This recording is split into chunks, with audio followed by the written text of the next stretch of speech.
தமிழ் நண்பர்கள் அனைவருக்கும் வணக்கம். அக்னிச்சிறகு சேனல் சார்பாக இந்த வீடியோவுக்கு உங்களை அன்புடன் வரவேற்பது நான் உங்கள் கௌசி. ஈஸ்வரமூர்த்தி ஓட்டுக்கு கொடுக்க வேண்டிய பணத்தை வீட்டில் கொண்டு வந்து வச்சிருக்காரு. அந்த சமயம் பார்த்து இன்கம் டேக்ஸ் ரைடு வராங்க. இந்த ரைட்ல இருந்து ஈஸ்வரமூர்த்தியை யார் காப்பாற்றுறது அப்படின்றதான் இன்னைக்கு எபிசோட். சரி, என்ன நடந்தது அப்படின்னு பார்க்கும்போது ஈஸ்வரமூர்த்தி, கதிர், ஈஸ்வரமூர்த்தியுடைய அம்மா இவங்க எல்லாரும் உட்காந்து பேசிகிட்டு இருக்காங்க. எலெக்ஷனை பற்றி தான் பேசிகிட்டு இருக்காங்க. இதெல்லாம் பார்த்த அபிராமி, எப்போ பார்த்தாலும் இந்த கட்சியை பற்றி தான் பேசிகிட்டு இருக்கீங்க, உங்களுக்கு பொறுப்புன்றதே கிடையாதுன்னு அபிராமி ஒரு பக்கம் பேச, ஏன் என்னாச்சுன்னு ஈஸ்வரமூர்த்தி கேட்க, அதற்கு அபிராமி வெற்றி கூட பேசலைனாலும் அவன் சாப்பிட்டானா இல்லையான்னு ஒரு வார்த்தை கூட கேட்க முடியலை. காரணம், அந்த துளசி இந்த வீட்டில் இருக்கிறதுனால தான் அவளை இந்த வீட்டை விட்டு முதல்ல துரத்தணும் அப்படின்னு சொல்ல, எலெக்ஷன் டயத்தில் இது மாதிரி செய்யக்கூடாது, எலெக்ஷன் முடியட்டும், இதெல்லாம் பார்த்துக்கிறலான்னு இவங்கெல்லாம் பேசிகிட்டு இருக்கதை வெற்றி கேட்டுட்டு, எப்போதுமே நான் துளசிக்கு சப்போர்ட்டாக தான் இருப்பேன் அப்படின்னு தனக்கு தானே சொல்லிக்கிட்டு வெற்றி அங்கேருந்து போகிறாங்க. எலெக்ஷன் வேலையை ஆரம்பிக்கிறதுக்கு முன்னாடி போயிட்டு குலதெய்வத்தை வழிபட்டுட்டு வந்துடலான்னு சொல்லி ஒட்டுமொத்த குடும்பமும் கிளம்புறாங்க. அந்த சமயம் பார்த்து துளசியுடைய என்ட்ரி. துளசி முக்கியமான விஷயம் அப்படின்னு சொல்லி ஈஸ்வரமூர்த்தி கிட்ட பேச போகும்போது அதை அபிராமி தடுக்கிறாங்க.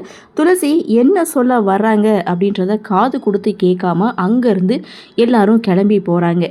இவங்க கிளம்பி போன அடுத்த செகண்ட் ரைடு வராங்க. ஸோ இங்கே துளசி, வெற்றி இவங்க 2 பேரும் மட்டும்தான் வீட்டில் இருக்காங்க. உடனே ஈஸ்வரமூர்த்திக்கு கால் பண்ண சொல்கிறாங்க. ஆனால் வந்து ஆஃபீஸர்ஸ் எல்லாம் ஃபோனை வந்து வாங்கி வச்சுக்கிறாங்க. அதனால யாருக்கும் இன்ஃபார்ம் பண்ண முடியாமலே போகுது.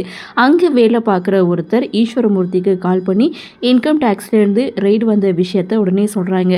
ஸோ அப்போ தான் ஈஸ்வரமூர்த்தி தான் வீட்டில் எலெக்ஷனுக்காக வாங்கி வச்சிருக்கிற பணத்தை பற்றி யோசிக்கிறாரு.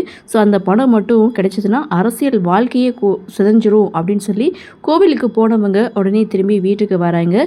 ஸோ வந்த ஆஃபீஸர்ஸ் எல்லாருமே இங்கே வீடு ஃபுல்லாக செக் பண்ணி பார்க்குறாங்க. எந்த ஒரு பணமும் அவங்க கையில் சிக்கலை. ஸோ அப்போ அந்த பணம் எங்கே போச்சு அப்படின்ற ஒரு பதட்டத்திலேயே ஈஸ்வரமூர்த்தி ஒரு பக்கம் நிற்க, ஸோ அவங்க போனதுக்கப்புறம் பணம் எங்கே அப்படின்னு சொல்லி கதிர் போய் வச்ச இடத்துல பார்க்குறாங்க. பணத்தையும் காணும். அப்போ தான் துளசி பணத்தை எடுத்து மறைச்சி வச்ச விஷயத்த ஈஸ்வரமூர்த்தி கிட்ட சொல்கிறாங்க. சரிம்மா, பணம் எங்கே அப்படின்னு சொல்லி கேட்க, ஸோ அங்கே துளசி மாடத்துக்கு மேலே ஒரு கயிறு பிடிச்சி இழுக்கிறாங்க. பணம் மழையாக கொட்டிகிட்டு இருக்கு. ஸோ இதை பார்த்த வெற்றி, ஸோ இப்போ பார்த்தீங்களா, துளசி தான் உங்கள் அரசியல் வாழ்க்கையை காப்பாற்றிருக்கா. இன்றைக்கி மட்டும் இந்த பணம் அவங்க கையில் கிடச்சிருந்ததுன்னா உங்கள் ஒட்டுமொத்த அரசியலுக்கும் இன்றைக்கே முற்றுப்புள்ளி வச்சிருப்பாங்க அப்படின்னு சொல்ல, ஸோ அந்த இடத்துல இங்கே துளசி ஈஸ்வரமூர்த்தி கிட்ட ஒரு விஷயத்த சொல்கிறாங்க.